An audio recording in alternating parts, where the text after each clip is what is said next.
Welcome to our Town Hall podcast. Today we have Tony Ewings from Stone Edge, who will be giving us a little bit of a talk today.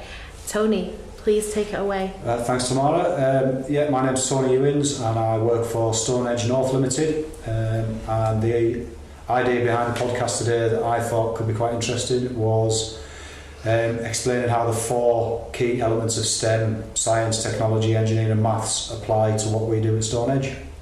Hello Tony, lovely to have you here today. Thank you, So tell us a little bit more first of all about Stone Edge and what Stone Edge do. Okay, so we're a historical building restoration company who primarily work with stone, hence the name Stone Edge, but we do venture into other parts of the historic building and restoration and conservation. So mainly lime plastering and pointing, but also metalwork, timber, joinery, carpentry, and a whole host of things. We do get involved in some new builds, but generally only where the new build has a sort of where it's being built onto an old building. So they may be building like a new toilet block or a visitor centre to an old building, and we get involved with things like that. But generally, it's working on buildings like the town hall or churches, monuments. Old mills, mill renovations, etc. Tend not to do much of the domestic side of it, but yeah, that's primarily what we do. And in terms of how science, technology, engineering, and maths apply, especially with the science side, when we're working with lime,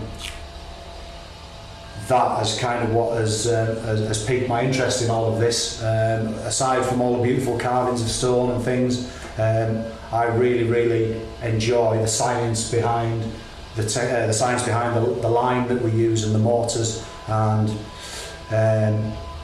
people think that it's just like a bag of mortar and you mix it up and it's really easy, but actually the selection process that goes into the limes that we use and the science behind each one of those lines is quite extensive, and we have to sample and test and try out different things for different applications. And I particularly like that, and I've had a hand in choosing the right mortars for what we're using on the building here. I spent a few weekends in my shed at home mixing up different sort of concoctions of sands and limes and colours and aggregates in order to get the right thing for this project. So that was really interesting for me, and actually has informed the specification. How long does it take to do all the testing and then get the mortar all ready? Well, you could hit really luckily and your first mix is perfect, but for this one we were really concerned with a colour match. And what happens when you use lime is, because it's very, very white, you constantly, it's called fighting against the white, in order to try and tone it down and get it to be a nice tone against the stone that you're using. And especially on a building where it's been blackened over the years, it's difficult because you don't want the starkness of the lime to sort of shine bright. So it took quite a bit of testing actually, and it was a bit by chance that the place that we buy the stone dust, which we used to colour down with, said, why don't you try a bit of this?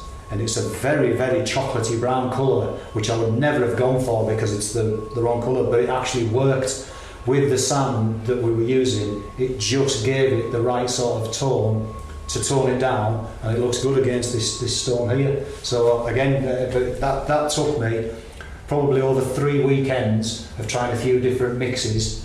So over 3 weekends for this one. That's interesting. So even though you've been doing it for quite a long time, you learned something new. Oh yeah. I am constantly learning. Every job is different. Even if you go from one church to the next, and they're all churches and they all have similar architecture and they're of a similar period, they all have their own idiosyncrasies and little quirks and differences that you have to deal with and challenges. It's great. That's what keeps it interesting. And similarly, so the stones for these buildings have to be tested. That'll have gone on before we got involved with this, and the stone type chosen because the stone that this building was built with, which came originally from Bradford, the Spinkwell quarry, is no longer available, and so they have to find a stone which matches, petrographically it's called, so on a molecular level it has to contain the same sorts of component parts in order that it weathers the same and looks the same and behaves the same over time. Otherwise you end up with, if you have two stones next to each other that weather differently, they stand out like a sore thumb after a couple of years, where with this stone that we're using now, it will stand out initially, but then over a few months and years it will weather the same and blend in a lot better. So when the scaffold comes down, people will go, oof, that looks a bit sort of bright, but then within 6 to 8, 10 months it'll have blended in really nicely. So that's kind of the science behind what we do. And then technology-wise, the tools that we use a lot of, what's really interesting for us is that a lot of the tools that we use are the same tools that would have been used hundreds, thousands of years ago, mallets, chisels, little rakes and riffles and tiny little tools for getting into little small gaps and things. But then we use modern tools as well. And I was just speaking to somebody earlier that it'd be really nice if you could get a time machine to go back to when this was being built and go into this square which would have been full of hundreds of banker masons all working away with their hand tools, and show them some of the tools that we've got now, like grinders with diamond blades and tungsten tipped chisels, because this square would have been full of blacksmiths and their job would just have been sharpening chisels all day, constantly making sure that those chisels were sharp. If you go to walk around the building and look at the detail in here, the carvings are absolutely fantastic. And because they're on the inside and they've not had the weather, they're still as fresh as the day they were born. So you can see that detail in there. And I just wonder what the masons of the day would have made of these new modern tools, and some kind of purists look down on them as they're not kind of that they shouldn't be used now. But actually, I think that they're a great benefit to the masons these days. Not least health and safety wise, the amount of labour saving that they must cause compared to back in the day.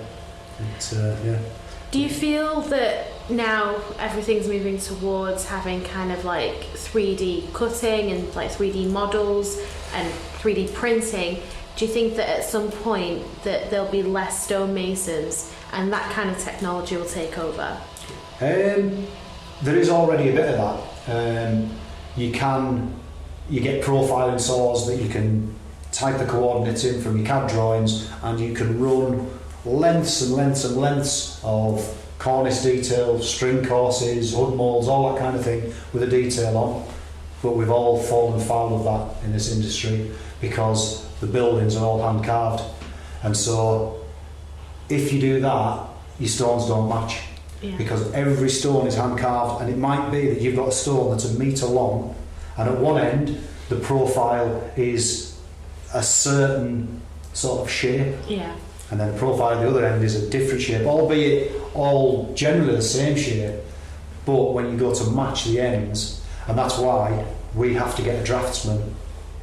Once we've cut the stone out, the draftsman has to come and he measures and profiles and templates either end, and then creates a drawing for the mason to then carve from that, so that the stone that they're carving fits into the gap and marries up with either side. And then we do a bit of what we call pairing in on the site, so we might have to sort of rub the stone in with a carborundum block or chisel it slightly, or again use a grinder and just run it in to make it run in, and so that it's got it looks well with the eye, because a lot of the times things that are carved perfectly jar on these buildings because everything is carved by hand, and so I don't think you'll ever do away with the skill of a stonemason. But inevitably, like all these trades, there are less people doing it now. There are some fantastic masons out there still doing it, and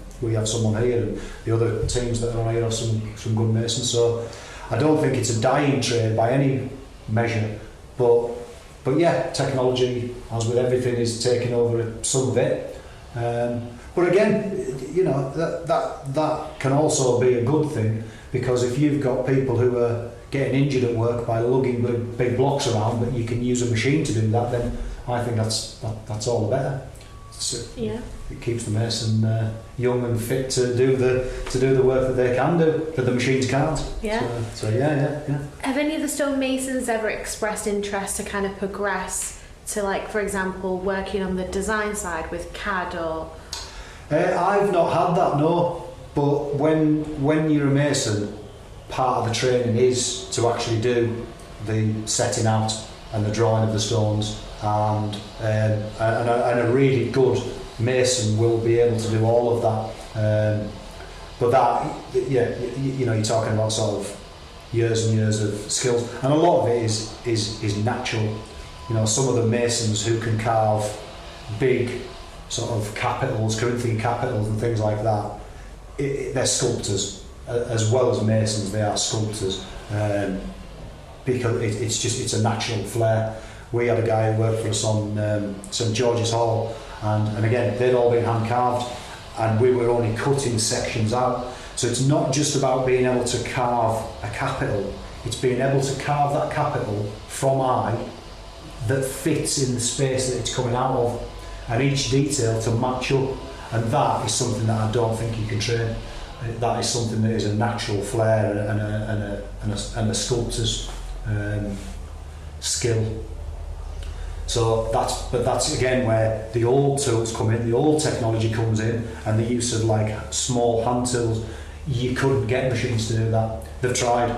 There's some like water jet technology that can carve ornate things, but still it can't get into corners. It can't do radiuses perfectly, and a mason still has to go in and just finish those off and rub them up.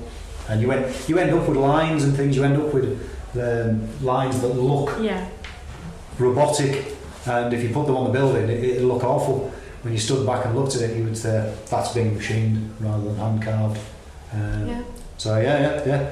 And then the engineering side, I mean, it goes without saying that the stuff that we work with is heavy. You know, big stones that weigh sometimes a ton of stone, and so the engineering that goes into not only getting it from the quarry, but getting it from the quarry to the carvers, and then the carver has to turn it on each of those things. So the engineering that goes into those things, they've got lifts and grabs and tables, and then we have to get it to site, get it up onto the building and get it into the building. And so the engineering that goes on in the background through the lift plans, through working out the designs, which again falls into the designs, the weights, that goes into the maths and finding out the weights of things. You then have to design the equipment that isn't always available on the market. Sometimes you have to specifically design things. We worked on the piece hall in Halifax, and there were some columns to replace, and they were 3.6 metres tall, and they have what's called an entasis on them, which is the column isn't cut straight, it has to be cut with a slight bulge in it, because strangely, like an optical illusion, if you put columns in a line, if you cut them straight, they look curved. When you look at them together, they look like they've got a curve in them. So you have to cut the curve in them so that when you look at them, they look straight. And so we couldn't get something that could grab something with a curve in it. And so I don't know whether you've ever seen those grabs that grab trees when they're being cut down and throw them into a chipper. We had to use one of those, but have it modified so that it could hold a curve and also hold it gently enough that it didn't break it, because they don't mind with trees, they don't mind that it sort of just grabs it and crushes it. But we had to get it so that it could be modified with its grip, and also be able to pick it up from a horizontal position and turn it through 90 degrees and then drive it towards the building and sit it down in the building. And that took about 18 months to develop, with an Italian company who created these grabs, a company from Stockport who design and develop what's called a worm drive, which allows you to turn things. And so these people all had to talk to each other and coordinate their engineering skills to come up with this device. And we were only lifting 2 columns in, so it was, as I said, like 18 months development just to lift 2 columns in. But it worked like an absolute dream, and we got them both fixed in one day.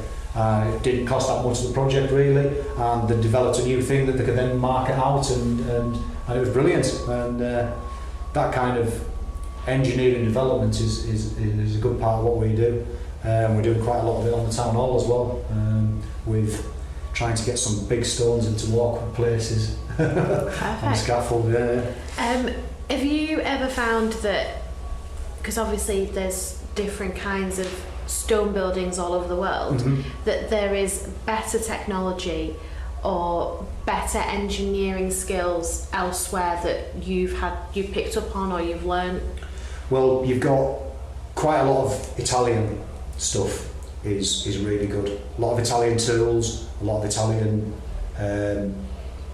engineers, things like that, because of the Italian buildings. But then right across Europe, France is really good, and actually, you know, if you look at a lot of the names of our tools, they come from French, mallet, chisel, all those, and all old French words. And Germany always been good at fabrication of and engineering.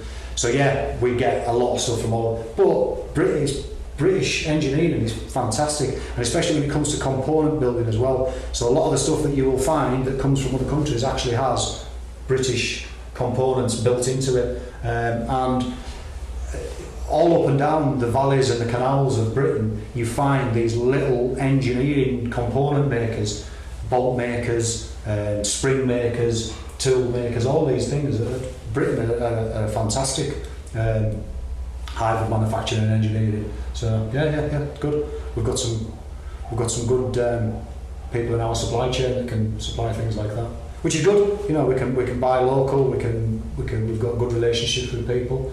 Yeah. I mean, obviously the Chinese market and has taken over with a lot of components and a lot of diamond-based stuff, and you can't get away from that because it's cheap, it's good quality, and so you know you always have to have an eye on the cost of things.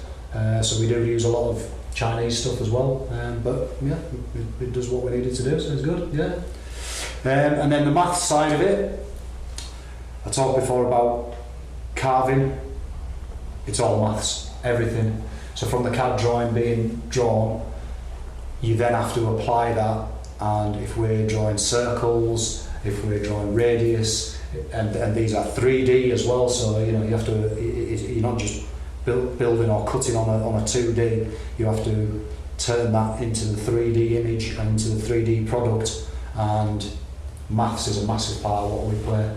And I touched on before about stone weights. We have to calculate accurately stone weights so that we can make sure that we're getting the correct plant in order to lift it. Because if you get the wrong plant, then you can end up either not being able to do the work, or it could end up being dangerous if you try and lift something that's heavier than the plant that you've allowed for. And then also making sure that you're fixing it into the correct size aperture in the building. You know, we need to make sure that we've got the dimensions correct. And that's about it really. Interesting. Science, technology, engineering and maths apply to what we do. Yeah, no, it's an interesting trade. Nobody really knows what stonemasonry is until you actually get into it. Yeah, exactly. Yeah. You know, and again, we were talking about this earlier, a lot of people think it is just sort of glorified bricklaying, which bricklaying itself has got a lot of science, technology, engineering and maths in it, but there's so much more to what we do, and especially in restoration and conservation, because you've got the years and years of planning that go into it, and the listed building consent, and making sure that things are done right first time, because you can't afford to make mistakes. You have to make sure that you once you've taken a stone out of a building, you can never get that back. You know, it's not like you can go and buy another product because it's been carved 100 years ago, and you just can't do it. So yeah, hopefully that sort of explains a people who are listening Perfect. what they're doing and could actually lead into this industry. Just one quick question. Yeah. You mentioned earlier about trying to kind of be innovative in the ways that you try and match the stone to the building, trying to kind of do the engineering side. Has it been difficult with it being a grade 1 listed building, or any grade 1 listed building or heritage building that you've worked on, to kind of balance that out and be able to kind of have that creativity but also comply with listed building consent, work with the architect, what the architect specified? Yeah, I mean, this is what we do, so I'm quite used to it. So coming onto this project, I was sort of well aware of how it would be. But yeah, definitely in the past, it takes a lot of getting used to. When you come from a construction background, it takes a lot of getting used to the slower pace of things and having to stop and do everything measuredly. Because a lot of the construction industry is about getting things done quickly and getting things done on budget and quick, let's get it done. Where this is much more concerned with getting it done right and getting it done right first time.